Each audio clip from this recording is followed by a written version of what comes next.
Oh, this is Mick, as you can see here. PC800 had all the wheels powder coated.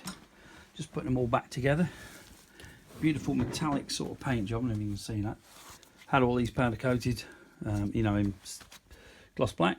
These powder coated, they've got to be done up. That's got to be retorqued. Brakes rebuilt. And as you can see, looking pretty good. Okay, so as you can see, beautiful finishes. See the shine on that.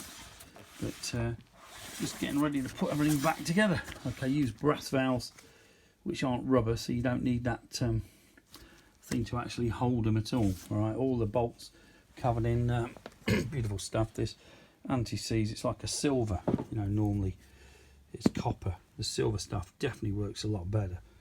Okay, very, very good stuff. Permatex. And just basically ready to put the mudguard back on. Sprayed the radiator with the old special heat paint. Okay, you want some VHT paint for that, which does tend to allow heat in and out, so that will be a good thing to use. But as you can see, gradually getting on with it, and it should be ready hopefully for tomorrow. So I can go out for a blast down the 38 to Tamworth. If you're interested in any wheel powder coating, as you can see, this looks pretty cool.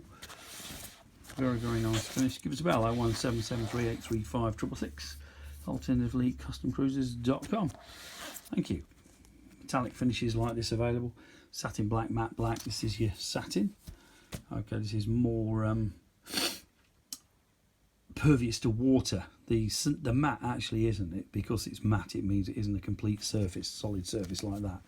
And these have got matte lacquer on top with sparkle in. So if you're interested in a really cool look, you can have them in blue, green, whatever colour you like. Give us a bell, 01773835666. Alternatively, customcruisers.com. Thank you.